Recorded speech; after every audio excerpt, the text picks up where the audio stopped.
వెడమంత్ర మికనేల వేరువెల్లంకులు నేల ఉపోద్ఘాతం. ఈ సంకీర్తన నామ సంకీర్తన వైభవం, చికిత్సాతత్వం గురించి తెలుపుతుంది. లోకంలో వ్యాధులు వస్తే మంత్రాలు, వేర్లు, మూలికలు, వెల్లంకులు వెతుకుతాము. కాని సంసార వ్యాధికి, మానసిక బాధలకు శ్రీవేంకటేశ్వరుడే ఒక భువనౌషధము, లోకరక్షక మందు అని అన్నమయ్య చెబుతున్నారు. ఏ నామం పలికితే ఏ రోగం బాధ తగ్గుతుందో ఇందులో అద్భుతంగా వివరించారు.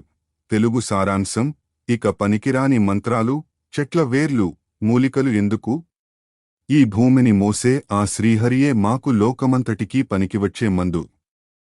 హరి, అచ్యుత అంటే పాపాలు పోతాయి. నరసింహ అంటే దుఃఖాలు మానిపోతాయి. పురుషోత్తమ అంటే పుండ్లు, గ్రహపీడలు, బూచులు తొలగిపోతాయి. వాసుదేవ అంటే బంధనాలు వదులుతాయి. కృష్ణ అంటే రోగాలు మాయమవుతాయి. శ్రీసతీస అంటే చింతలు తీరుతాయి. గోవింద అంటే సంపదలు కలుగుతాయి. మాధవ అంటే ఇహపర సుఖాలు దక్కుతాయి. నారాయణ అంటే దేహం సుఖంగా ఉంటుంది. వెరసి శ్రీవేంకటేశ్వరుడే మాకు అన్నిటినీ ప్రసాదించే సిద్ధోషధము. English summary: in this hymn, Annamaya presents Lord Vishnu's names as a universal remedy for all human ailments. He asks, why resort to petty spells or herbal roots when the Lord himself is the supreme medicine, Bhuvanaushtham? He categorizes specific names for specific cures. Chanting Hari and Achyut destroys sins, Narsimha cures sorrow, Purushottama heals physical wounds, Krishna removes diseases, and Govinda brings prosperity. He concludes that for any suffering, Lord Venkateshwar is the ultimate siddhashadham, proven divine medicine that ensures both physical well-being and spiritual liberation. వివరణాత్మక విశ్లేషణ. పల్లవి: వెడమంత్ర మికనేల వేరువెల్లంకులు నేల పుడమిధరుడు మాకు భువనౌషధము. భావము: పనికిరాని చిల్లర మంత్రాలు, వెడమంత్రము ఎందుకు? రకరకాల వేర్లు, మూలికలు ఎందుకు?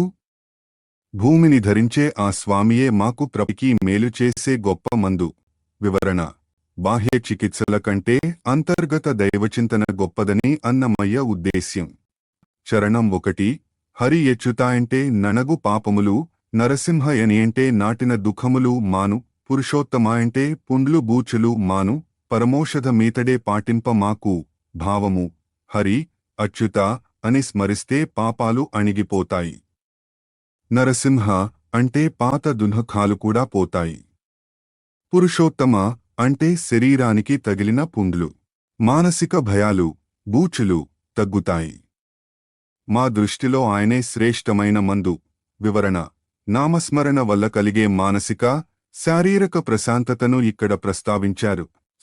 చరణం 2: వాసుదేవ యని అంటే వదలు బంధములెల్లా, వాసికి కృష్ణ అంటే వంతల రోగాలు మాను, శ్రీసతీస యని అంటే చింతలినియును మాను, గాసిదీర నితడేపో ఘన దివ్యోషధము. భావము: వాసుదేవ అంటే సంసార బంధనాలు వదులుతాయి. కృష్ణ అంటే మానసిక బాధలు, రోగాలు తొలగుతాయి. శ్రీసతీస, లక్ష్మీపతి అంటే కష్టాలన్నీ తీరిపోతాయి. మన అలసట, గాసి తీర్చే దివ్యమైన మందు ఆయనే. వివరణ: కృష్ణ నామానికి రోగ నివారణ శక్తి ఉందని భక్తుల నమ్మకం.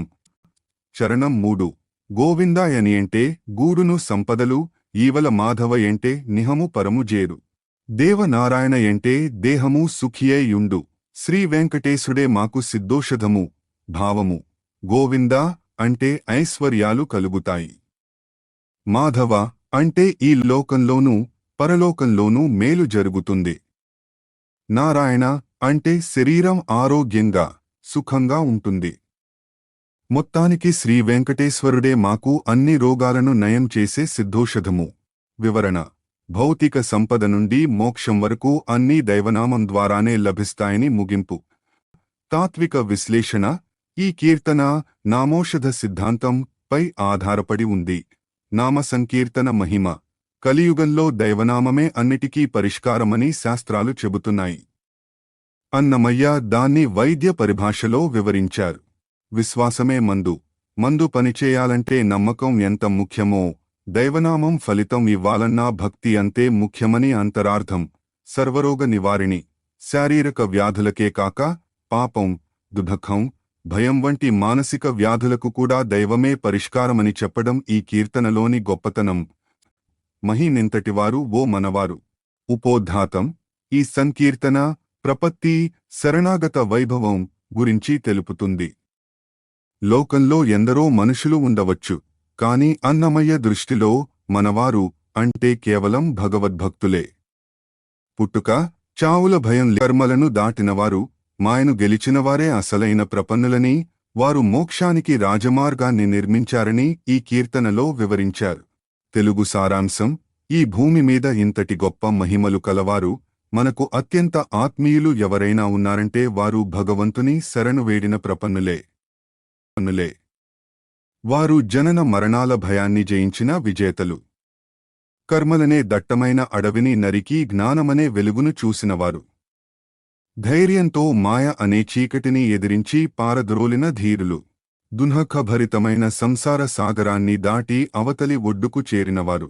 కోరికలన్నిటినీ తెంచుకుని పరిపక్వమైన మనసుతో భగవంతుని అండనే నమ్ముకున్నవారు. శ్రీవేంకటేశ్వరుని దాసులై పరలోకానికి, మోక్షానికి అందరికీ సులభంగా అర్థమయ్యే ఒక బండిబాట, రాజమార్గం వేసిన మహనీయులు ఈ ప్రపన్నులు. ఇంగ్లీష్ సమ్మరీ.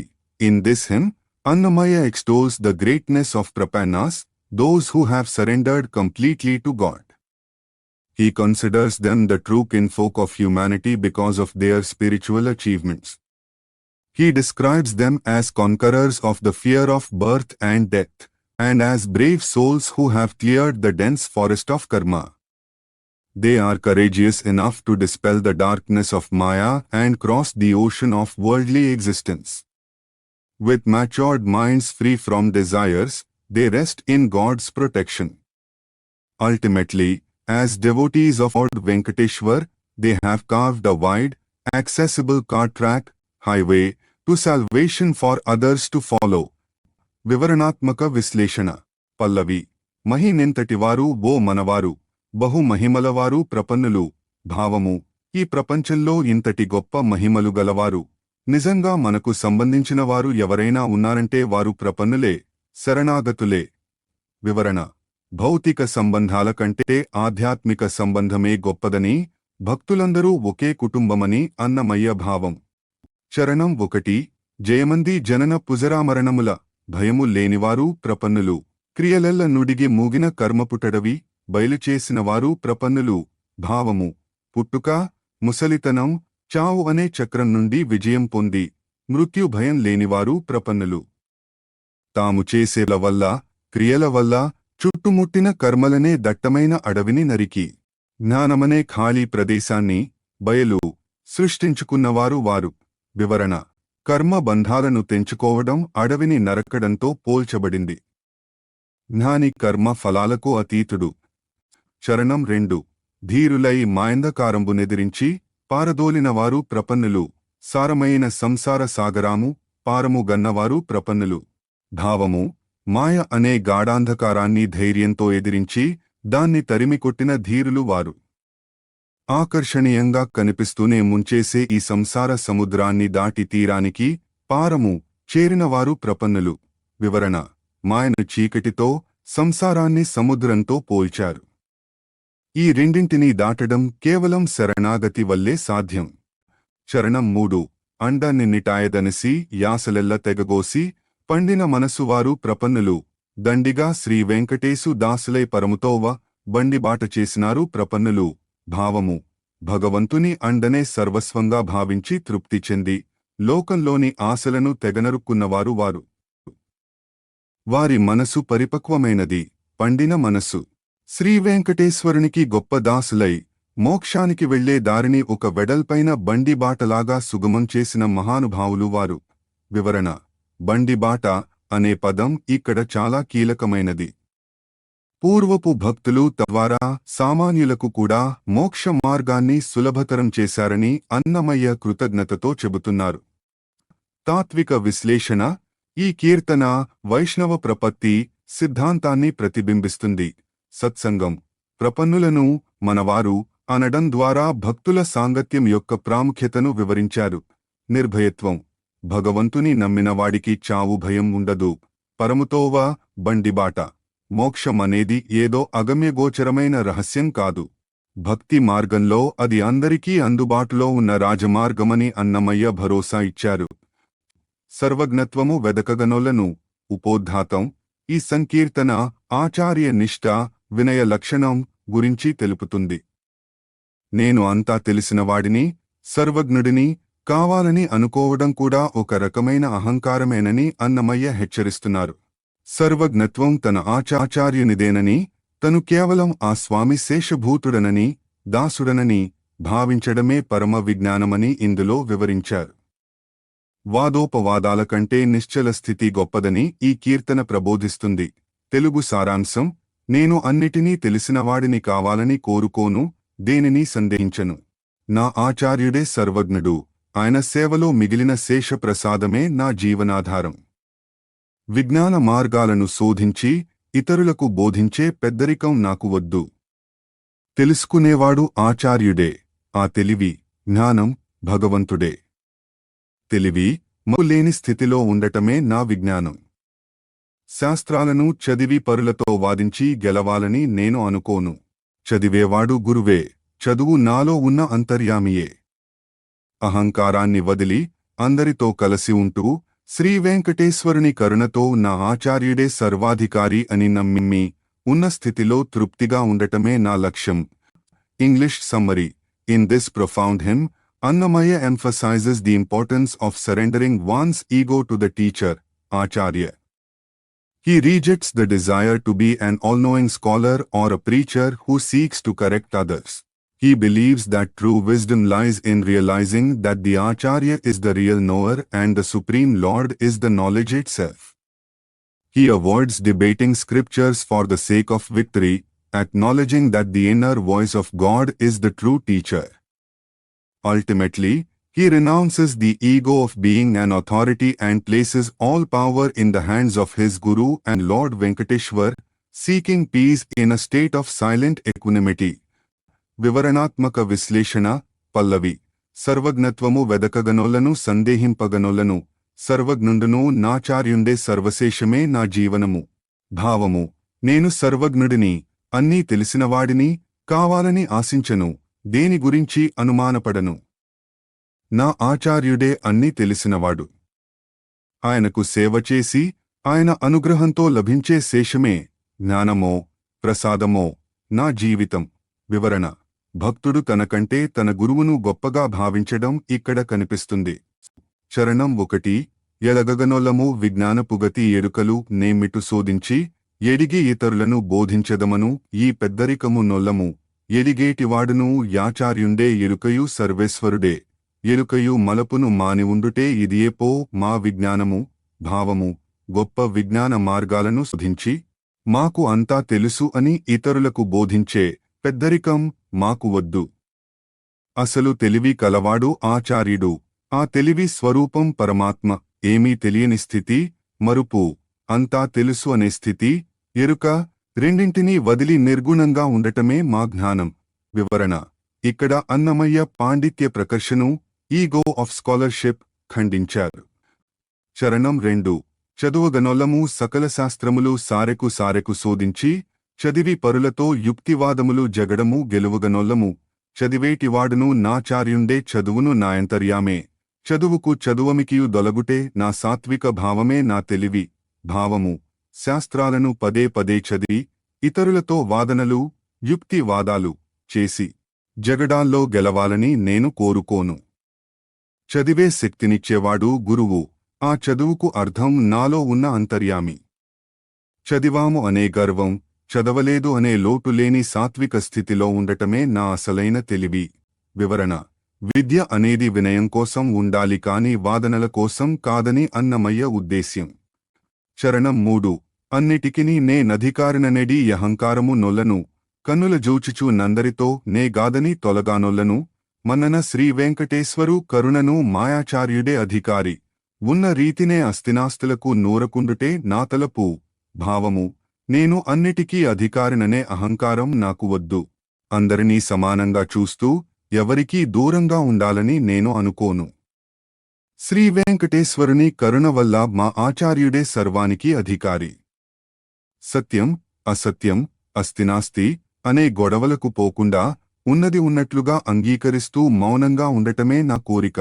వివరణ: సర్వసమర్పణ, సరెండర్ మరియు శాంతస్థితిని ఇక్కడ వివరించారు. తాత్విక విశ్లేషణ: ఈ కీర్తన విశిష్టాద్వైత ఆచార్యతత్వం పై ఆధారపడింది. పెద్దరికము నొల్లము, జ్ఞానం కలిగినప్పుడు వచ్చే అతి పెద్ద ప్రమాదం అహంకారం. ఇతరులను బోధించాలనే తాపత్రయం అహంకారానికి గుర్తు. దాన్ని అన్నమయ్య నిరాకరించాచార్య దేవోభవ, గురువే సర్వజ్ఞుడని నమ్మడం వల్ల శిష్యుడికి అహంకారం తగ్గుతుంది. ఊరకుండుటే నా తలపు. గీతలో చెప్పిన స్థితప్రజ్ఞత లాగా లాభనష్టాలకు, వాదోపవాదాలకు చలించకుండా మౌనంగా ఉండటమే గొప్ప సాధన అని ఈ కీర్తన సారం. ఇందిరానాథు డిన్నిటి కీతడింతే ఉపోద్ఘాతం. ఈ సంకీర్తన అకర్తృత్వ భావన, కర్మ విముక్తి గురించి తెలుపుతుంది. మనం చేసే మంచి చెడు అంతా ఆ భగవంతుని నిర్ణయమే అని గ్రహించినప్పుడు కర్మలు మనల్ని బంధించవని అన్నమయ్య చెబుతున్నారు. తనను ఒక తెడ్డు తోను, సూత్రపు బొమ్మ తోను పోల్చుకుంటూ సర్వస్వం శ్రీ వెంకటేశ్వరునికే అప్పగించిన స్థితిని ఇందులో చూడవచ్చు. తెలుగు సారాంశం: ఓ కర్మలారా, మమ్మల్ని పట్టుకోకండి, బంధించకండి. ఎందుకంటే ఈ జగత్తులో అన్నిటికీ కారణం ఆ లక్ష్మీనాథుడే. తెలిసి చేసిన పనులన్నీ ఆయన మహిమలే, తెలియక చేసినవి ఆయన మాయా విలాసాలే. నేను కేవలం ఒక తెడ్డు వంటి వాడిని, దోవ చూపేవాడిని, కాని ఫలితంతో సంబంధం లేనివాడిని. శరీరంలో ఉన్న అంతర్యామి ఆయనే. ఈ శరీరం ఆయన ప్రకృతి నిర్మించినది. నేను కేవలం వీటికి తోడునీడగా ఉన్నాను తప్ప కర్తను కాదు. మమ్మల్ని ఏలేవాడు శ్రీ వెంకటేశ్వరుడు, మమ్మల్ని పెంచి పోషించేది ఆయన సతీ లక్ష్మీదేవి. నేను వారి చేతిలోని సూత్రపు బొమ్మను మాత్రమే. కాబట్టి ఓ కర్మలారా, నన్ను వదిలే. English summary: in this hymn, Annamaya pleads with his karma to release its grip on him, arguing that he is not the true doer of his actions. He attributes everything to Lord Venkateshwar and Goddess Lakshmi. He explains that acts done with knowledge are the Lord's glory, while those done in ignorance are his illusion, Maya. Comparing himself to a lulle in a pot or a puppet on strings, he asserts that the Supreme Lord is the indweller and the real driver of the body. Since he has surrendered his agency to the divine couple, he claims immunity from the bondage of personal karma. వివరణాత్మక విశ్లేషణ పల్లవి. ఇందిరానాథు డిన్నిటి కీతడింతే బందెల కర్మములాల పట్టకురో మమ్మును. భావము, లక్ష్మీదేవి నాథుడైన ఈ శ్రీహరియే సమస్తానికి కారణం. ఓ బంధనాలను కలిగించే కర్మలారా, నన్ను పట్టుకోకండి. వివరణ: నేను కర్తను కానప్పుడు ఆ కర్మ ఫలితం నాకు ఎలా అంటుతుంది అని అన్నమయ్య ఇక్కడ ప్రశ్నిస్తున్నారు. చరణం 1: ఎడిగి చేసినవెల్ల నీతని మహిమలే, ఎడగక చేసినది ఈతని మాయే. తెలగొప్ప రెంటికిని తెడ్డు వంటివాడ నింతే, పణంచు కర్మములాల పట్టకురో మమ్మును.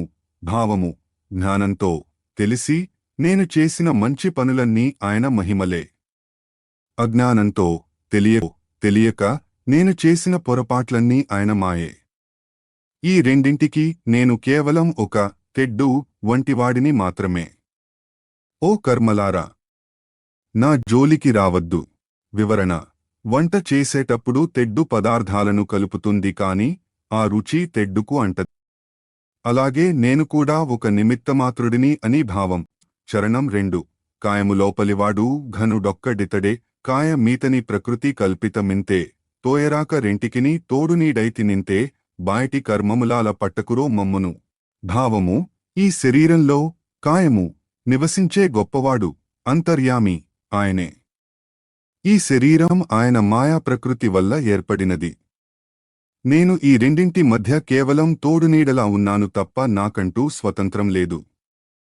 ఓ విడదీయలేని కర్మలారా, నన్ను విడిచిపెట్టండి. వివరణ: జీవాత్మ పరమాత్మకు లోబడి ఉంటుందని, దేహం ప్రకృతికి లోబడి ఉంటుందని ఇక్కడ తత్వ విశ్లేషణ చేశారు. చరణం 3. ఏలినవాడు శ్రీ వెంకటేశుడితడొక్కడింతే, ఏలికసానే పెంచేది ఈతని సతే, సోలినే వీరి గొలిచేత సూత్రపు బొమ్మనింతే, పాలుపు కర్మములాల పట్టకురో మమ్మును. భావము: మమ్మల్ని పాలించే యజమాని శ్రీ వెంకటేశ్వరుడు. మమ్మల్ని కన్నతల్లిలా పెంచేది ఆయన భార్య లక్ష్మీదేవి. నేను వారి చేతిలో ఉన్న ఒక సూత్రపు బొమ్మను, పప్పెట్. వారు ఎలా ఆడిస్తే అలా ఆడుతున్నాను. కాబట్టి ఓ కర్మలారా, ఈ బొమ్మను బంధించకండి. వివరణ: ఇది పరమ శరణాగతి స్థితి. తనను చేసుకున్న భక్తుడికి కర్మ బంధాల భయం ఉండదని ముగింపు. తాత్విక విశ్లేషణ: ఈ కీర్తన కర్మయోగం మరియు శరణాగతి యొక్క మేళవింపు. నిమిత్తమాత్రత్వం: మనిషి తనను తాను కర్తగా భావించినంత కాలం కర్మలు చుట్టుముడతాయి. నేను చేయడం లేదు, దేవుడే చేయిస్తున్నాడు అని భావించినప్పుడు కర్మల నుండి విముక్తి కలుగుతుంది. ఉపమానాల సౌందర్యం: తెడ్డు, తోడునీడ, సూత్రపు బొమ్మ వంటి పదాల ద్వారా క్లిష్టమైన వేదాంతాన్ని సామాన్యులకు అర్థమయ్యేలా చెప్పారు. ప్రకృతి, పురుషతత్వం, శరీరం ప్రకృతి, లక్ష్మి అని, అంతర్యామి పురుషుడు, వెంకటేశ్వరుడు అని చెప్పడం ద్వారా సాంఖ్య యోగ ఛాయలను ఇక్కడ చూడవచ్చు. బోధకులెవ్వరూ లేక భోగినైతిని. ఉపోద్ఘాతం: ఈ సంకీర్తన వైరాగ్యం మరియు ఆత్మపరిశీలన గురించి తెలుపుతుంది. మనిషి పుట్టకతోనే సన్యాసిగా, దిగంబరిగా, కేవలం పాలను ఆహారంగా తీసుకుంటూ పుడతాడని, కాని పెరిగే కొద్దీ సంసార మాయలో పడి భోగిగా మారుతాడని అన్నమయ్య చెబుతున్నారు. చివరకు శ్రీ వెంకటేశ్వరుని శరణుజొచ్చినప్పుడే నిజమైన జీవన్ముక్తి లభిస్తుందని ఇందులో వివరించారు. తెలుగు సారాంశం: సరైన బోధకులు లేక నేను ప్రాపంచిక సుఖాలను అనుభవించే భోగిని అయ్యాను. కాని ఇప్పుడు ఆ శ్రీధరుడే నాకు దిక్కు. నేను పుట్టినప్పుడు దిగంబరిగా, కేవలం పాలు తాగుతూ, ఇంద్రియాల గోల లేకుండా ఒక సన్యాసిలాగే పుట్టాను. కాని బుద్ధి తెలిసి తెలియక మధ్యలో సంసారిని అయ్యాను. యోగిలా గాలిని పీలుస్తూ, నిద్రలో సమాధి స్థితిని పొందుతూ ఉన్నా, మేల్కొన్నప్పుడు మాత్రం కర్మల్లో మునిగిపోయాను. ఇప్పుడు నా భావాలను భగవంతునిపై నిలిపి, కోరికలను వీడి, శ్రీవేంకటేశ్వరుని చేరి జీవన్ముక్తుడనయ్యాను. నా ఆరాటాలన్నీ, ధావతులు మాని ఆ స్వామిలో తన్మయుడనయ్యాను. English summary: in this introspective hymn, Annamaya reflects on the journey of a soul. He observes that every human is born like a recluse, naked, consuming only milk, and free from sensory distractions. However, due to the lack of spiritual guidance, one becomes entangled in worldly pleasures, bhogi. He admits that while he practiced sleep like a form of meditation, he remained a man of intense action, karmi, went awake. Finally, by surrendering his desires and thoughts to Lord Venkateshwar, he attains the state of a Jivanmukta, liberated while alive, finding ultimate peace and absorption in the divine. వివరణాత్మక విశ్లేషణ. పల్లవి: బోధకులెవ్వరూ లేక భోగినైతిని, శ్రీధరుడే మాకు దిక్కు చింతింపనికను.